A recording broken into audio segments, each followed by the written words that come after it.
A graça e a paz do nosso Senhor e Salvador Jesus Cristo. Amém. Abra sua Bíblia em João capítulo 12. João capítulo 12.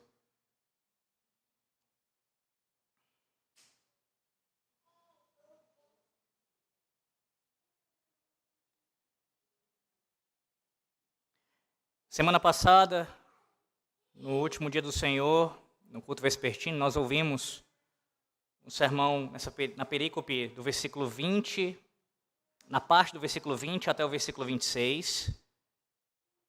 E hoje, meus irmãos, pela graça do nosso Deus, nós ouviremos a segunda parte dessa perícope, do versículo 27 ao versículo 36. Então, o texto da exposição dessa noite é João 12, do versículo 27 ao versículo 36. João 12, do 27 ao 36.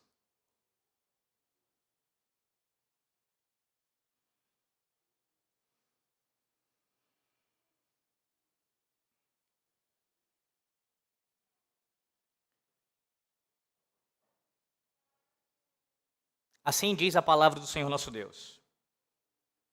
Agora está angustiada a minha alma, e que direi eu? Pai, salva-me desta hora. Mas precisamente com este propósito vim para esta hora. Pai, glorifica o teu nome. Então veio uma voz do céu. Eu já o glorifiquei e ainda o glorificarei. A multidão, pois, que ali estava, tendo ouvido a voz, dizia ter havido um trovão. Outros diziam, foi um anjo que ele falou. Então explicou Jesus, não foi por mim que veio esta voz, e sim por vossa causa. Chegou o momento de ser julgado este mundo, e agora o seu príncipe será expulso. E eu, quando for levantado da terra, atrairei todos a mim mesmo. Isso dizia, significando de que gênero de morte estava para morrer. Replicou-lhe, pois, a multidão, nós temos ouvido da lei que o Cristo permanece para sempre. E como dizes tu ser necessário que o Filho do Homem seja levantado? Quem é esse Filho do Homem? Respondeu-lhes Jesus, ainda por um pouco a luz está convosco. Andai enquanto tendes a luz, para que as trevas não vos apanhem. E quem anda nas trevas não sabe para onde vai. Enquanto tendes a luz, crede na luz, para que vos torneis filhos da luz. Jesus disse estas coisas e, retirando-se, ocultou-se deles. Amém. Oremos mais uma vez. Senhor nosso Deus, quão maravilhoso é ouvirmos a Tua palavra, sermos ensinados por ela.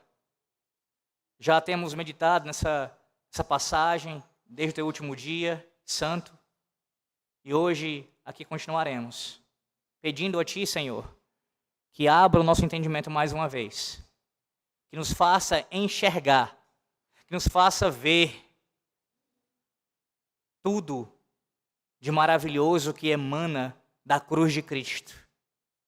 Que o Teu povo possa ter essa visão esta que só pode ser concedida pela cruz, a cruz do nosso Senhor e Salvador. Ó Deus, que o Teu nome seja exaltado mais uma vez também. Assim oramos com o perdão dos nossos pecados, em nome do Senhor Jesus Cristo. Amém. Uma das melhores experiências que nós temos quando estamos aguardando um bebê chegar na nossa casa, e eu passei por isso nos últimos 2 anos, é o momento em que você vai com a sua esposa para fazer o exame do ultrassom. Quantos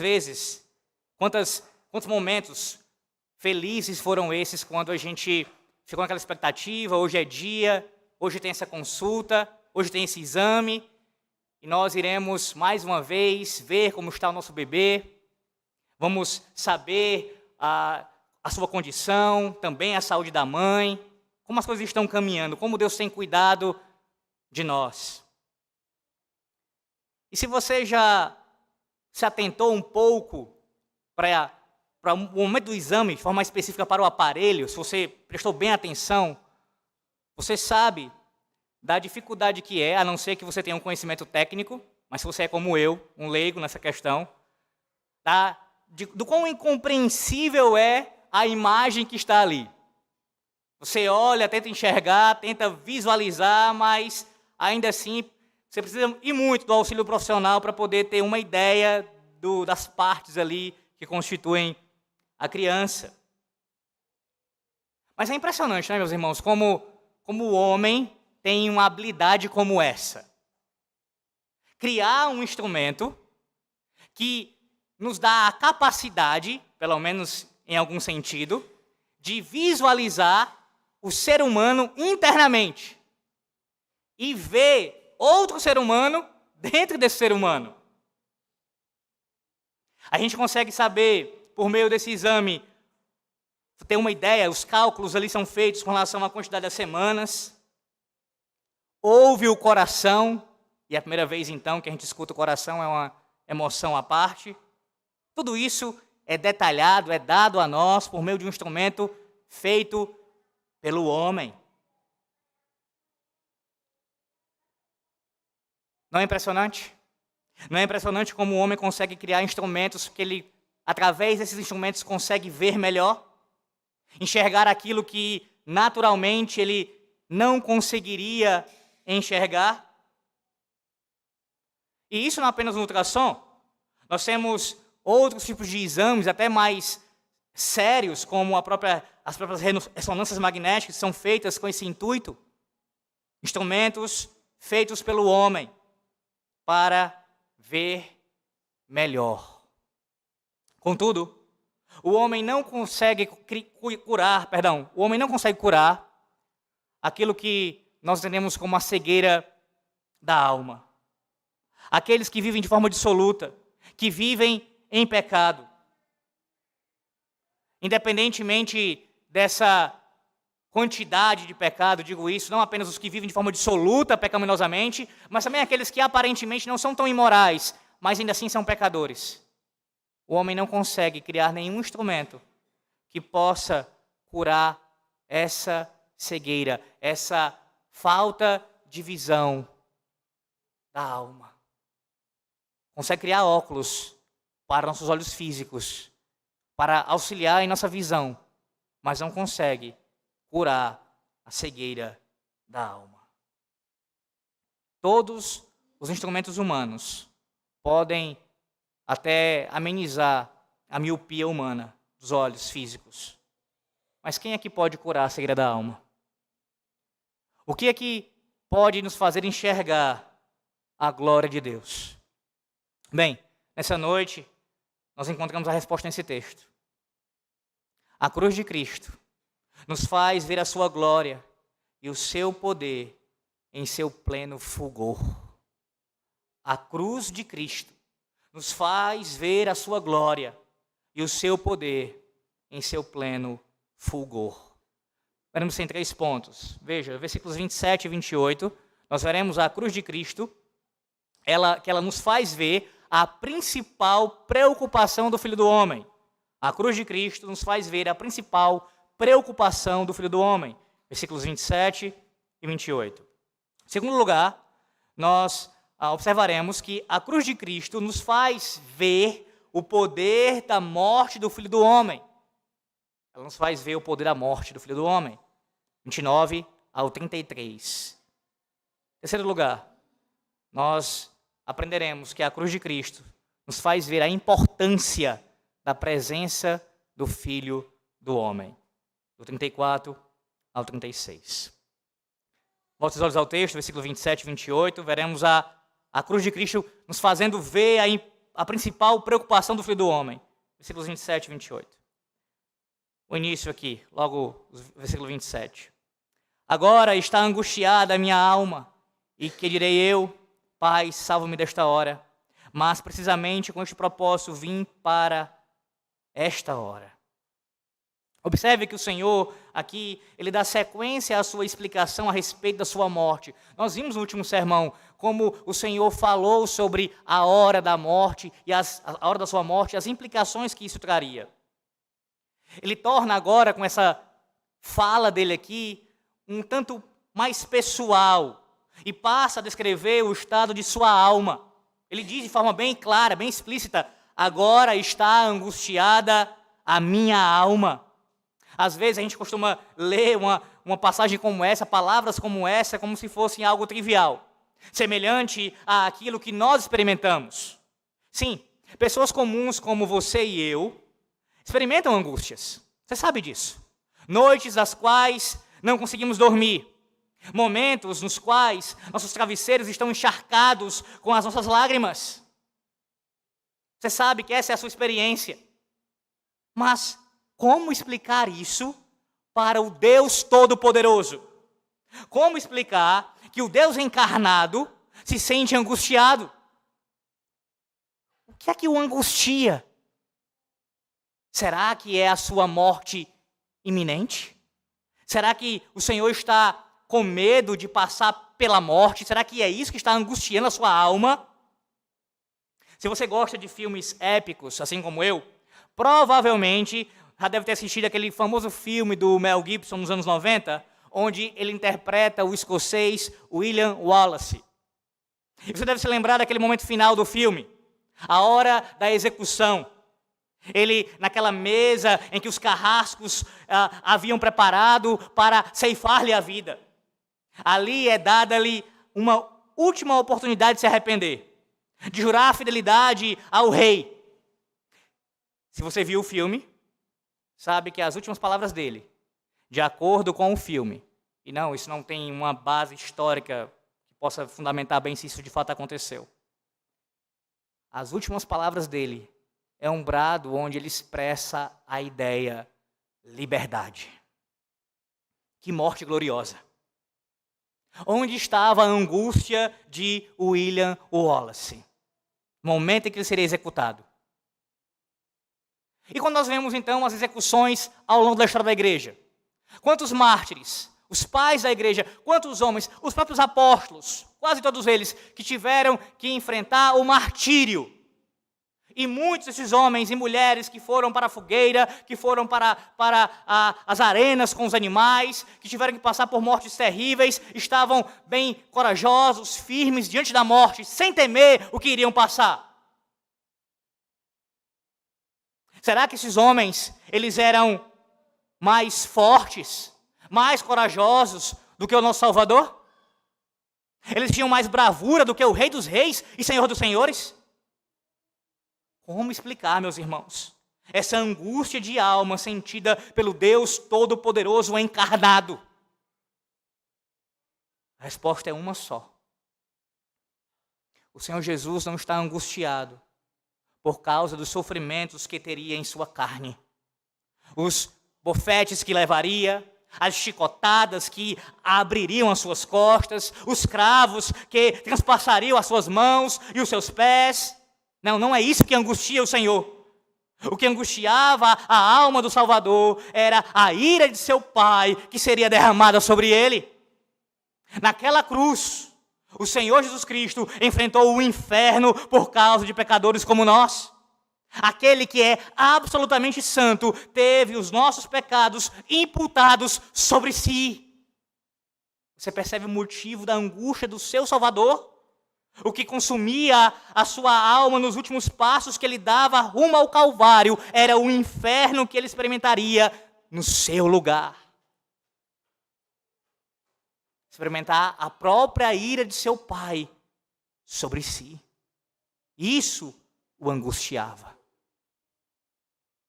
Entretanto, mesmo diante de um cenário tão terrível, perceba a segurança, a fidelidade e a força do nosso Salvador. Ele faz a oração: o que direi diante dessa angústia? Mais precisamente, com este propósito foi que eu vim. Há alguns teólogos, especialmente de um tempo atrás, que até chegaram a criar um seminário chamado Seminário Jesus, que advogavam a ideia de uma espécie de consciência messiânica tardia em Jesus. Como se Jesus não soubesse desde o início que ele era o Messias, que ele tinha consciência disso. E é impressionante ver como estudiosos como esses perdem de vista a leitura natural do versículo 27. O Senhor claramente expressa que foi para esse propósito que ele encarnou. Não existia um só segundo, meus irmãos, que o Filho do Homem não soubesse que experimentaria tamanha angústia. Agora pense um pouco em como é difícil para você experimentar sofrimento. Como é incômodo experimentar angústia. Toda vez que a gente passa por uma angústia, algum tipo de sofrimento, nós sabemos o quão difícil é enfrentar aquilo. O quão nós rapidamente fugimos dessas situações que podem nos levar ao sofrimento. Agora imagine alguém passar 33 anos, consciente, sabendo o que é que lhe esperava no seu futuro. E ainda assim, consciente do que lhe esperava, caminhar fielmente para este propósito, para esta missão, sem titubear, sem regressar, sem mudar o seu caminho, mas permanecer firme, obedecendo ao seu Pai, sabendo que aquela obediência o levaria à cruz. Esse é o seu Salvador, crente. E é por isso e por muitas outras razões que não há outro nome que mereça a nossa adoração.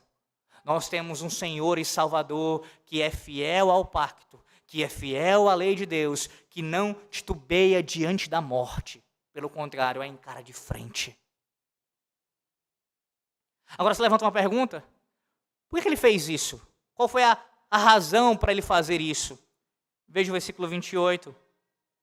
Pai, glorifica o teu nome. O propósito do Filho é glorificar ao Pai. E o Senhor Jesus sabia em sua consciência messiânica, sempre presente, que glorificar o Pai envolvia o seu sofrimento. Foi justamente isso que o manteve firme em sua missão, glorificar o seu Pai. O propósito da vida de Cristo sempre foi glorificar o seu Pai. E olhando para esse alvo, para esse objetivo, ele se manteve firme em sua missão. Essa noite, você percebe a beleza do seu Salvador? Você percebe também o quão odioso é o seu pecado quando você negocia a sua fidelidade a Ele, quando infinitamente menores são as suas angústias? Compare as suas angústias com a de Jesus. O que ele teve que enfrentar? Aquela angústia, não do sofrimento da morte da física em si, mas de receber a ira do Pai.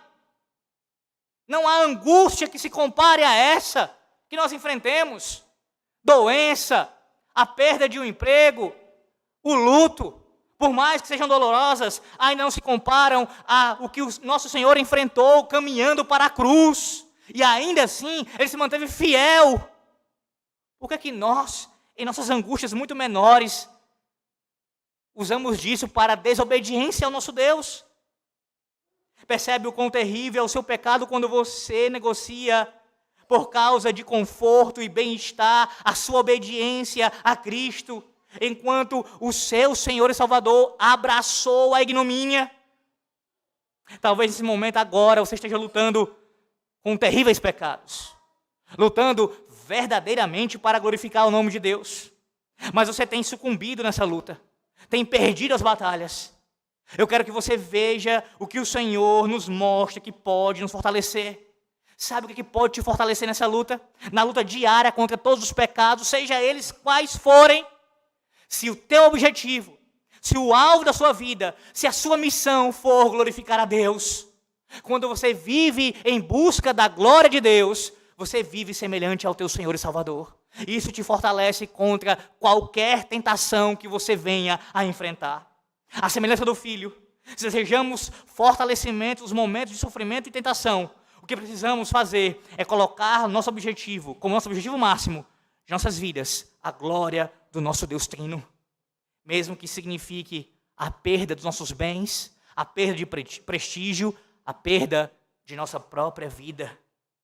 Eis o motivo porque facilmente sucumbimos às tentações, porque nossos olhos não estão atentos à glória de Deus, porque o nosso desejo não é semelhante ao desejo de Jesus. Nós substituímos o desejo de glorificá-lo pelo desejo da autoglorificação. Você sucumbe aos seus pecados porque você quer glorificar a si mesmo. É isso que o pecado é. O que o pecado faz, você está numa busca frequente para glorificar a si mesmo, para a autogratificação, para o prazer pessoal e não para exaltar a Deus. Mas o Senhor Jesus nos mostra, mais uma vez essa noite, o caminho da perseverança, deixando para trás todas as coisas que tenazmente nos assediam, coloquemos nossos olhos fitos na glória de Deus. Faça isso, de uma vez por todas. Se você viver dessa maneira, como ensina o nosso breve catecismo, na primeira pergunta, que esse é o fim de todo homem, foi criado para glorificar a Deus e alegrar-se nele para sempre. Se você não apenas decorar essa pergunta e resposta, mas você vivenciá-la, vivendo para a glória de Deus, com certeza, além de cumprir a sua missão, você estará tendo fortalecimento contra o pecado. Note que na sequência o texto diz que o pai responde imediatamente à oração do filho.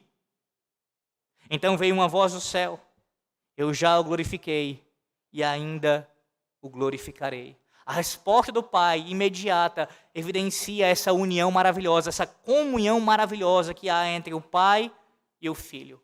Comunhão essa que você e eu desfrutamos por estarmos em Cristo, por estarmos em nosso Salvador. Nós temos essa comunhão de orarmos também ao nosso Deus e sermos ouvidos e termos as orações respondidas por Ele.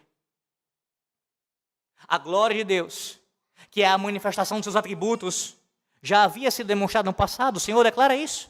Ele diz que já tinha glorificado o seu nome. Ele fala: eu já o glorifiquei. Jesus ora pedindo a glória do Pai e ele diz: eu já glorifiquei o meu nome. E você talvez pergunte: mas o que o Pai está dizendo com isso? O que significa dizer que ele já tinha glorificado o seu nome na vida do Filho? Ora, começando pela encarnação, meus irmãos. Desde a encarnação de Cristo, o nome do Pai já havia sido glorificado lá no passado. Porventura, você não se lembra quando no nascimento do nosso Senhor Jesus Cristo, os anjos cantaram glória a Deus nas alturas? E não apenas na encarnação, no nascimento, mas em toda a vida de obediência à palavra de Deus. Jesus glorificou o Pai. Glorificou o Pai na obediência, glorificou o Pai ensinando a sua palavra, glorificou o Pai fazendo seus milagres, prodígios e maravilhas. Desde a concepção era glória e mais glória sendo dada ao Pai por causa da vida do Filho. Quantas almas cegas não conseguiram enxergar isso? Cegas pela autoglorificação, cegas pelo seu próprio pecado. Mas da mesma forma que ele havia feito no passado, glorificado o seu nome no Filho, o próprio Pai declara que o mesmo aconteceria no futuro. A cruz, como já ouvimos aqui tantas vezes, a cruz será a exibição da minha glória. Ele está falando isso nessa resposta da oração. Eu também exibirei a minha glória quando você for crucificado. A exibição dos meus atributos. A sua justiça, a sua misericórdia, o seu amor, a sua ira, os seus atributos estão sendo manifestados, a sua glória está sendo manifestada na cruz do Calvário. Que verdades maravilhosas, meus irmãos. Verdades que só podem ser contempladas por almas que foram habilitadas a ver toda a beleza da glória do Salvador. Você consegue enxergar isso? Você vê através da cruz de Cristo a principal preocupação do Filho do Homem? Ou seja, a glória de Deus. Essa é a sua principal preocupação nessa noite? Mas não apenas nós enxergamos a preocupação, a principal preocupação da vida do Filho do Homem, do seu propósito de vida, sua missão, através da cruz. Também nós vemos o poder da morte do Filho do Homem. Versículos 29 a 33. Veja, o poder da morte do Filho do Homem sendo visto na cruz de Cristo. A multidão, pois, que ali estava, tendo ouvido a voz, dizia ter havido um trovão. Outros diziam, foi um anjo que lhe falou. Até aqui. Na sequência agora, nós vemos que a multidão, ela se encontra um pouco pasma. Eles pareciam confusos. De fato, ouviram a voz, mas perceba que para alguns foi um trovão. Provavelmente céticos ali, duvidando que Deus havia falado. Já outros, admitindo a possibilidade de algo sobrenatural, diziam ter sido um anjo. Você consegue enxergar aqui, perceber as escamas nos olhos, a cegueira da alma?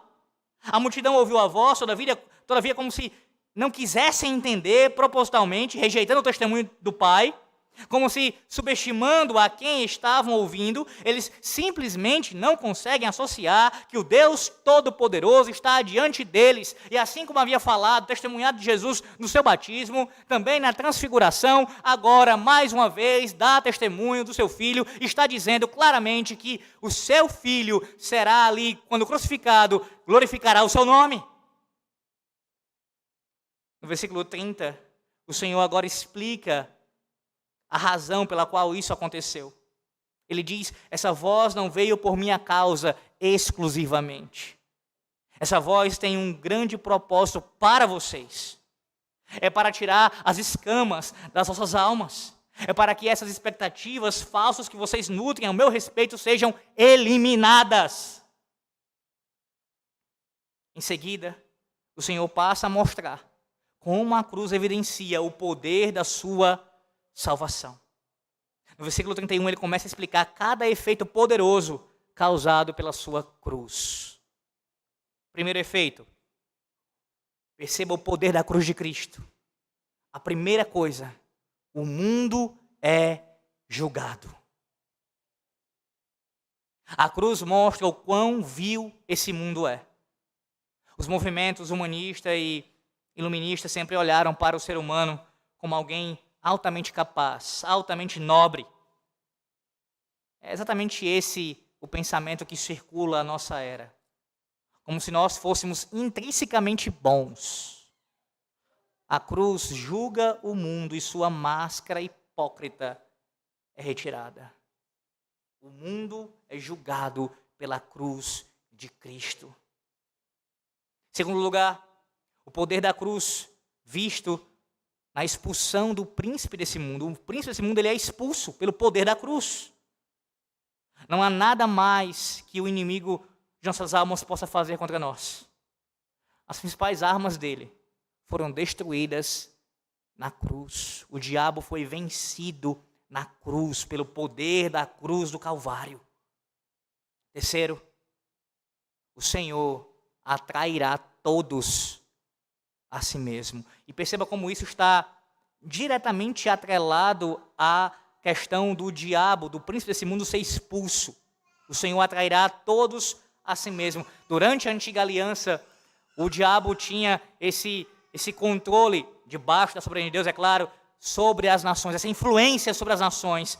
Com a obra de Cristo consumada e o avanço do Evangelho, nós temos essa obra do diabo sendo destruída. Essa influência sendo cada vez mais solapada. Porque o Senhor está atraindo todos a si mesmo. Lembra no contexto maior da passagem, no domingo passado nós vimos que gregos já estavam procurando o Senhor. Veja que a declaração do Senhor aqui, ela se encaixa perfeitamente com esse contexto. Ou seja, não apenas judeus, não apenas gregos, mas todos, de diferentes nações, de diferentes épocas, serão atraídos a mim. E atraídos pelo quê? Por um corpo ensanguentado no madeiro?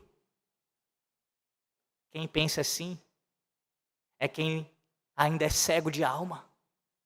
Quem não consegue enxergar na cruz o seu poder de libertação, de perdão de pecados, de reconciliação com Deus, que olha para aquele madeiro, para aquele homem e vê apenas isso, um homem morto ali.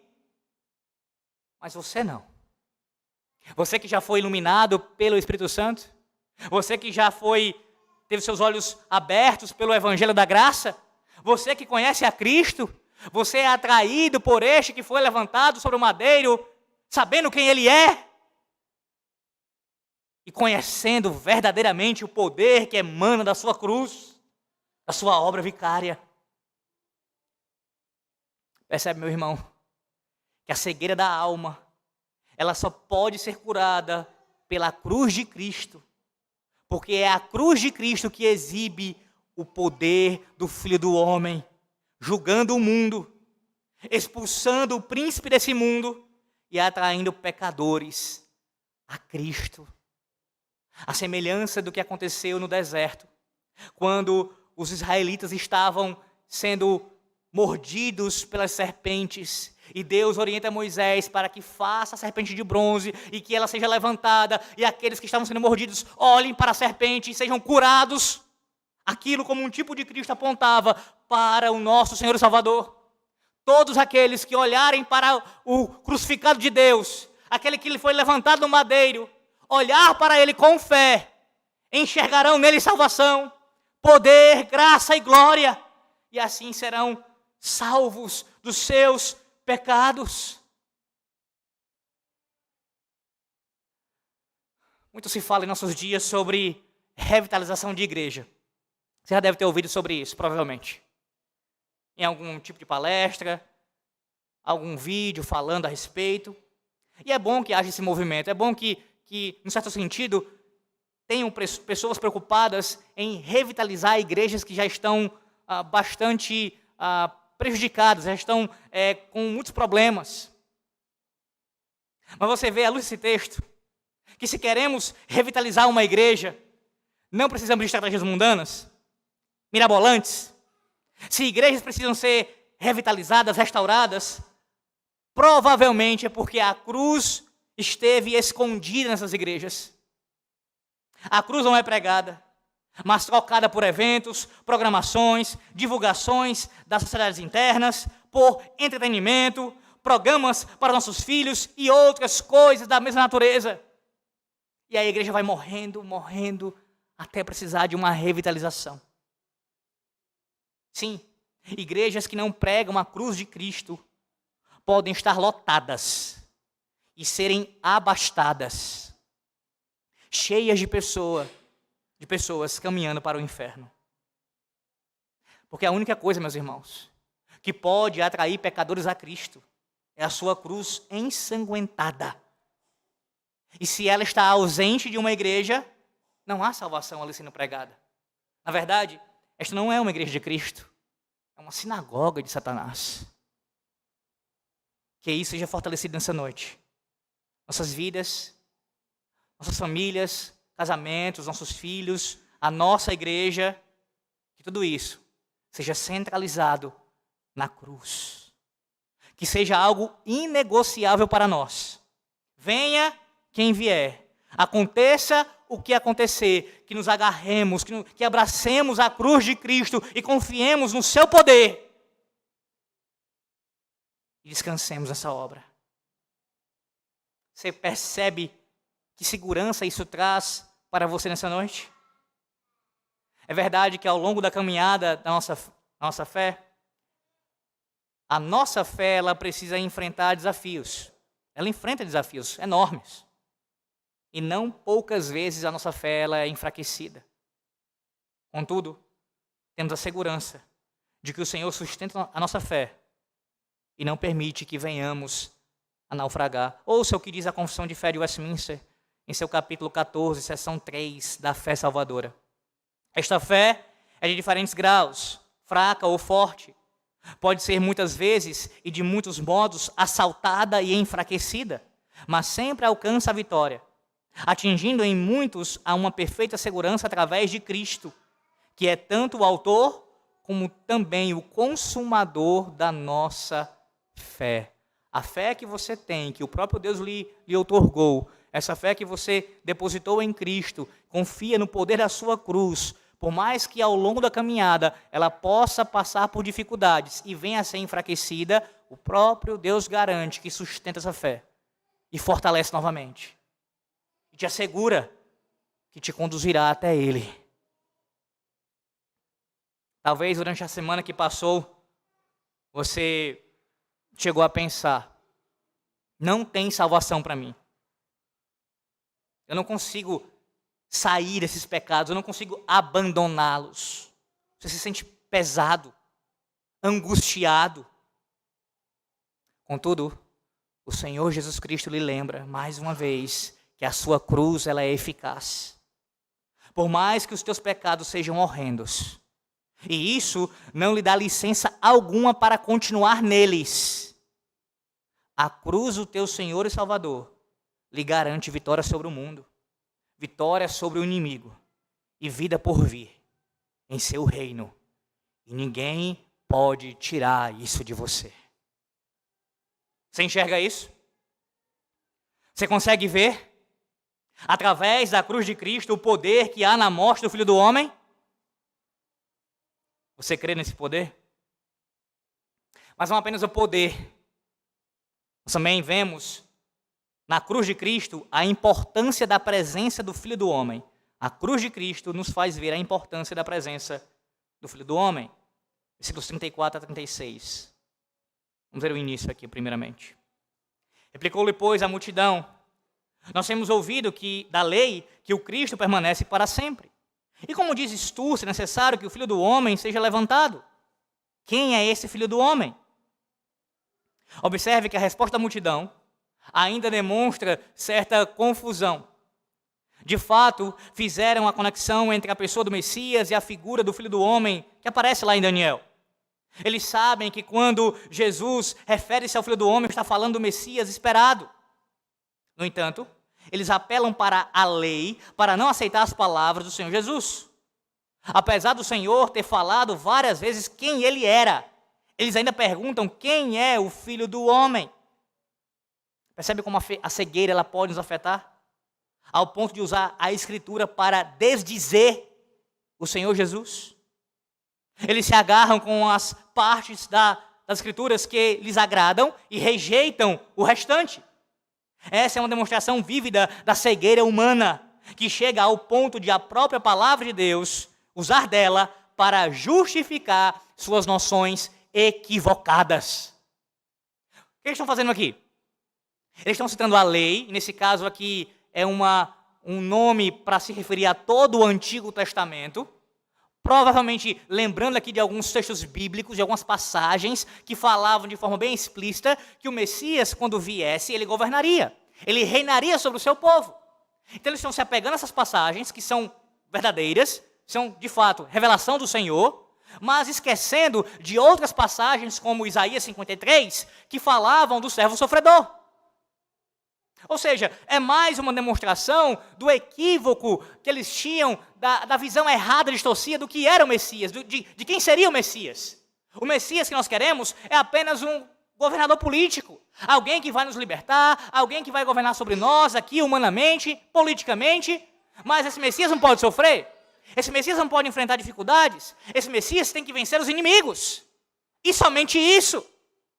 Eles rejeitam a noção de um Messias sofredor, de um Messias que vai para o Calvário, de um Messias que vai para a cruz. Eles não querem isso.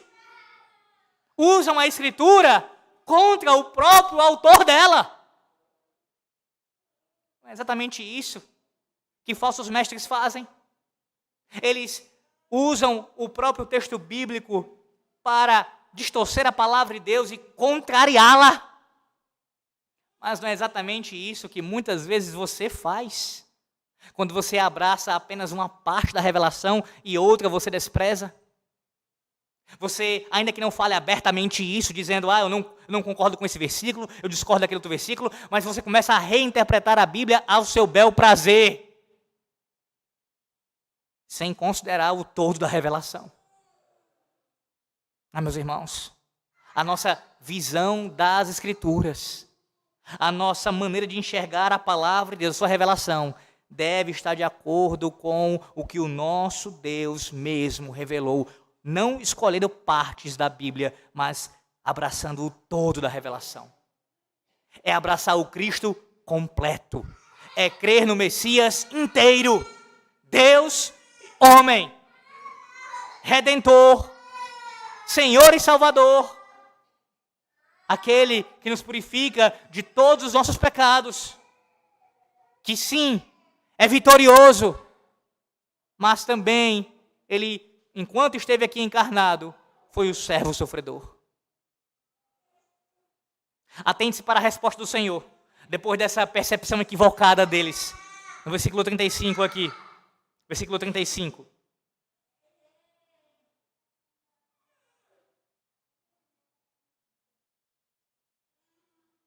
Respondeu-lhe Jesus: ainda por um pouco a luz está convosco.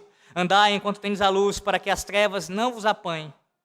E quem anda nas trevas não sabe para onde vai. Aqui ele revela para eles a cegueira deles. Ele está dizendo, em outras palavras, vocês continuam cegos para quem eu sou, para o que eu faço, para a minha missão.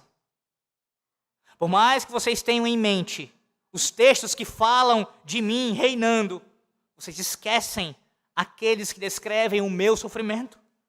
Vocês estão cegos e o que vocês precisam é andar na luz. E para andar na luz, ele aponta para a sua presença. Daqui a pouco, vocês que são cegos não me terão mais aqui. Em breve serei levantado no madeiro, descerei à sepultura, subirei aos céus e vocês não mais me verão. Mas enquanto o Filho do Homem está com vocês, a sua glória é exibida e a minha presença conduz vocês ao caminho correto. Faz com que vocês andem na luz. E esta é a solução para a cegueira humana, para a cegueira da alma. É andar perto de mim, diz o Senhor Jesus Cristo. Do contrário, as trevas cobrirão você. E quem anda nas trevas não sabe para onde vai. A cruz demonstra, meus irmãos, o quão importante é a presença do Filho no meio do seu povo. A presença do Filho de Deus dá direção ao seu povo. Eu quero que você guarde isso. Primeiro aspecto, primeiro benefício da presença de Cristo no meio do seu povo. A presença do Senhor no meio do seu povo dá direção ao seu povo. Mas não apenas direção. Ela também nos dá um segundo benefício. A presença do Filho traz transformação àqueles que são expostos a ela. Esse tema, ele entre de luz e trevas, ele é bastante explicado pelo Evangelho de João, lá nas suas cartas. Ele fala muito sobre isso, luz e trevas. Lembre-se que a adoção, ela leva à transformação. Aqueles que são feitos filhos de Deus, através de Cristo, são transformados por Deus. Há uma mudança de caráter. E a ideia de filho na cultura semítica é alguém que é uma cópia fiel do seu progenitor. Todos aqueles que declaram ser filhos de Deus devem ser cópias fiéis do seu Pai. Você olha para o texto e pensa assim, mas tudo bem, o texto está falando da presença do Senhor. O Senhor diz àquele povo que em breve não estaria mais com eles, porque ele seria morto. Nós sabemos que ele ressuscitou, depois foi assunto aos céus, não se encontra mais aqui. Então, você pode pensar, não temos mais a presença do nosso Senhor em nosso meio. Nós não temos fisicamente, como eles ali tinham naquele momento da história da revelação. Mas a presença de Cristo permanece em nosso meio através do seu Santo Espírito. Se fazemos parte do reino de Deus, estamos sob a direção do Filho, guiados pela luz. Eu pergunto a você, é assim que você anda? Esse é o seu estado? Você é guiado pelo Espírito Santo, guiado pela luz, direcionado pelo próprio Messias, pelo Cristo? Ou então a sua condição é de alguém que tem a mente confusa, não sabe o que fazer, nem para onde ir? O único conselho para você nessa noite, a única ordem da palavra de Deus é: ande na luz. É totalmente incompatível dizer servir a Ele, ao nosso Senhor, e andar nas trevas. E você sabe o que eu estou falando quando me refiro a andar nas trevas. Adultério, iras, contendas, falcatruas, vícios, insubordinação às autoridades, quebra dos mandamentos. uma entrega completa ao pecado, um aborrecer da lei do Senhor. Isso é andar nas trevas, andar sem a direção de Cristo, andar sem demonstrar a transformação que você diz ter sofrido. Entenda de uma vez por todas que sem Cristo não há direção, nem transformação. Você consegue enxergar isso? Você consegue ver, através da cruz de Cristo, a importância da presença do Filho do Homem? Você é direcionado e já foi transformado por essa presença? Com relação aos inúmeros instrumentos usados para ver melhor, a gente não precisa ir muito longe. Eu até falei por cima, no início, que existem os óculos. Para aqueles que usam, você sabe o quanto você precisa deles. No meu caso, então, se eu tirasse aqui, iria enxergar praticamente nada diante dos meus olhos. E a experiência de usar já há quase 3 décadas me lembram da minha grande dependência que eu tenho desse instrumento criado pelo homem. De forma alguma, nós devemos desprezar essas coisas. Pelo contrário, sermos gratos a Deus por esses instrumentos. Gratos pela vida daqueles que criaram tais instrumentos para nós vermos, enxergarmos melhor as coisas. Louvado seja o Senhor por isso. O homem consegue fabricar, de fato, esses aparatos fabulosos que nos fazem ver melhor, corrigem a nossa visão. Entretanto, não há instrumento humano algum que nos habilite a curar a cegueira da alma. Cegueira esta que, quando curada, nos dá a certeza que teremos a maior de todas as visões, a saber, nosso Deus glorificado.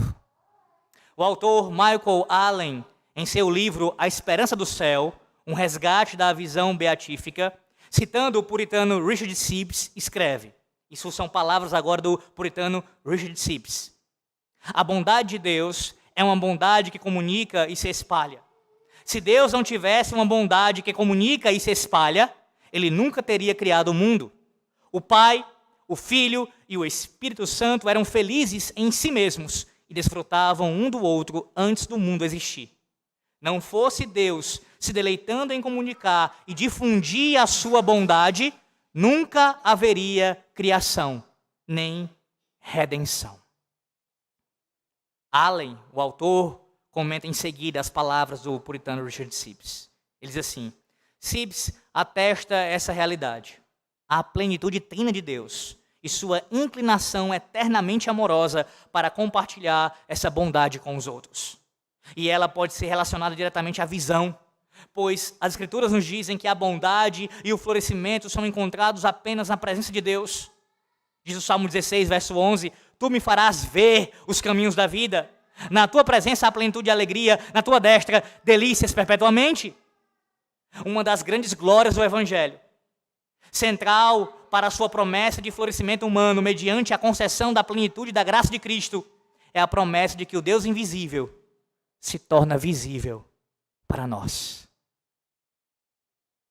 É isto que você mais anseia ver? O próprio Deus, vê-lo pessoalmente, contemplar a sua face, assim como Ele é, o veremos. Diz a palavra do Senhor para aqueles que estão em Cristo. Você anseia por isso?